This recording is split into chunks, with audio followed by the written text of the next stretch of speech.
Doctor বলে দিয়েছে ওর মধ্যে অনেক কমপ্লিকেশন আছে, আর ওকে পুরো বেড রেস্টে থাকতে হবে। আমরাই যদি ওর খেয়াল না রাখি তাহলে কে ওর খেয়াল রাখবে? তুই বল তো, আমি শুনি। ও কোন বাড়ির উত্তরাধিকারী নিয়ে আসছে? আমাদেরই তো। আরে ওকে কিছু বলার আগে একটু তো ভাবতে পারতিস। ও তো তোকে বলতে চাইছিল, কিন্তু তুই ওর পুরো কথাটা না শুনে আগে রাগ দেখাতে শুরু করে দিলি। তুই আগে ওর কথাটা তো শোন, তারপর কোশ্চেন কর। তুই আগে ওকে তো বসতে দে। ডাক্তার বলেছে ওকে রেস্ট দিতে, আর তুই তুই ওকে টেনশন দিয়ে যাচ্ছিস। মা, কোনো ব্যাপার না, ছাড়ো। না মা, কথাটা একদম এড়িয়ে যাওয়ার মতো না। ওকে তো বুঝতে হবে ও তোমাকে কিভাবে খেয়াল রাখবে, সেটা তো ওকে শিখতে হবে।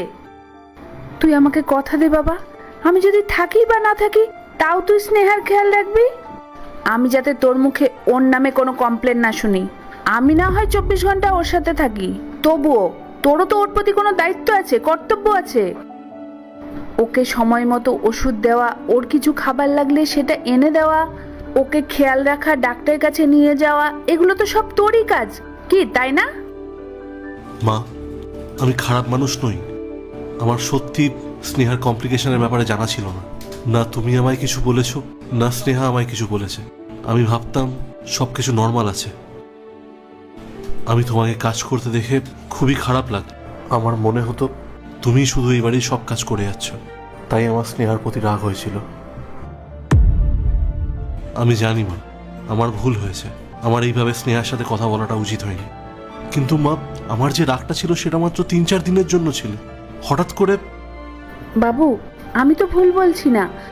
তুই অফিসে এত ব্যস্ত থাকিস, তোর ব্যাক টু ব্যাক মিটিং থাকে, তাই আমি ভাবলাম আমি যখন বাড়িতে আছি তাহলে বৌমার খেয়াল আমি রেখে নেব। তোকে কেন বিরক্ত করব? আর কাজ করলেই বা কি এমন ক্ষতি হয়ে যায়? এখন কাজ করে নিলাম, পরে আরাম করে নিলাম, আর এই সময় তো বৌমার রেস্টের দরকার। মা, আমি তোমার কথায় একমত। স্নেহারও যেরকম রেস্টের প্রয়োজন, তেমনি তোমারও তো রেস্টের প্রয়োজন। না এই বাড়ির কাজ তুমি করবে, না স্নেহা করবে। তার জন্য আমি একটা মেড রেখে দেবো, ওই এখানকার বাকি কাজ করবে। যাক, তোর কথা শুনে আমার খুব ভালো লাগলো। Sneha, I am really sorry. আমার তোমার সাথে এভাবে কথা বলা, এরকম ব্যবহার করা একদম উচিত হয়নি। আমার বোঝা উচিত ছিল। মা, তোমাকে আর জল আনতে হবে না, তুমি যাও ঘরে গিয়ে রেস্ট নাও। হ্যাঁ,